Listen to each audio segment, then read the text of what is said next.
In 1966, Time magazine ran a cover story asking, "Is God dead?"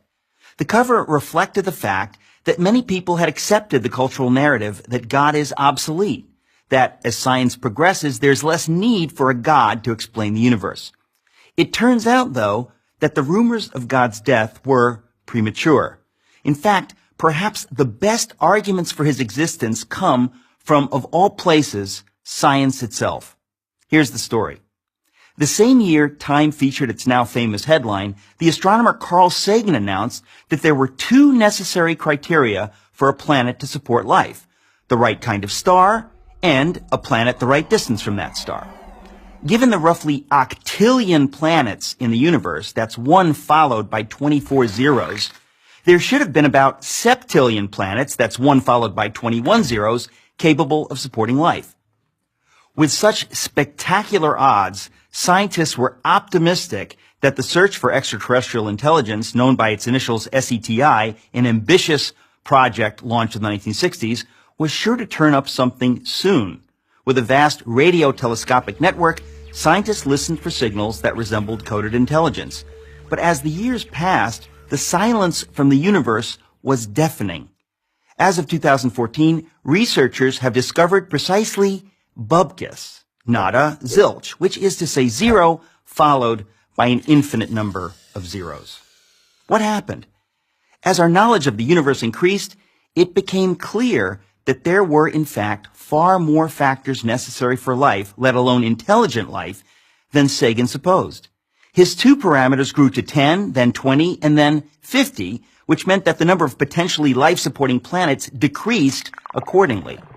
The number dropped to a few thousand planets and kept on plummeting. Even SETI proponents acknowledged the problem. Peter Schenkel wrote in a 2006 piece for Skeptical Inquirer, a magazine that strongly affirms atheism, "In light of new findings and insights, we should quietly admit that the early estimates may no longer be tenable."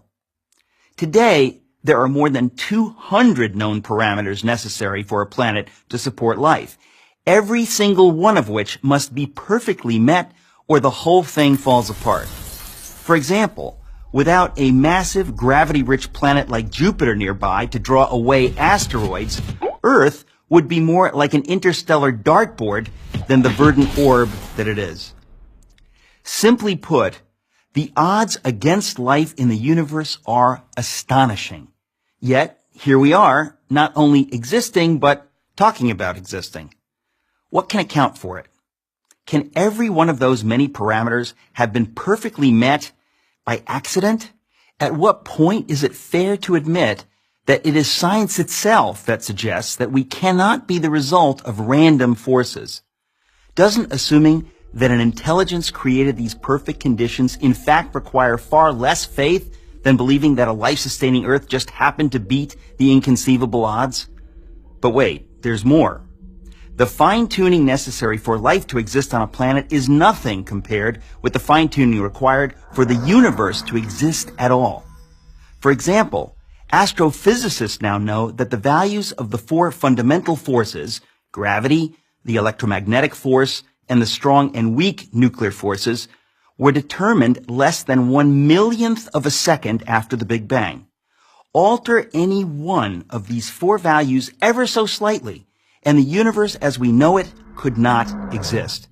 For instance, if the ratio between the strong nuclear force and the electromagnetic force had been off by the tiniest fraction of the tiniest inconceivable fraction, then no stars could have formed at all.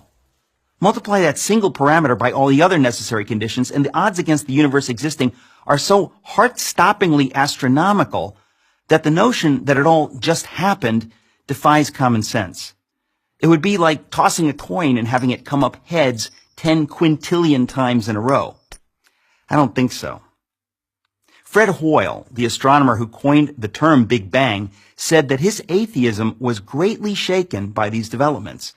One of the world's most renowned theoretical physicists, Paul Davies, has said that the appearance of design is overwhelming. Even the late Christopher Hitchens, one of atheism's most aggressive proponents, conceded that without question the fine-tuning argument was the most powerful argument of the other side. Oxford University professor of mathematics, Dr. John Lennox, has said, the more we get to know about our universe, the more the hypothesis that there is a creator gains in credibility as the best explanation of why we are here. The greatest miracle of all time is the universe. It is the miracle of all miracles, one that inescapably points to something or someone beyond itself. I'm Eric Metaxas for Prager University.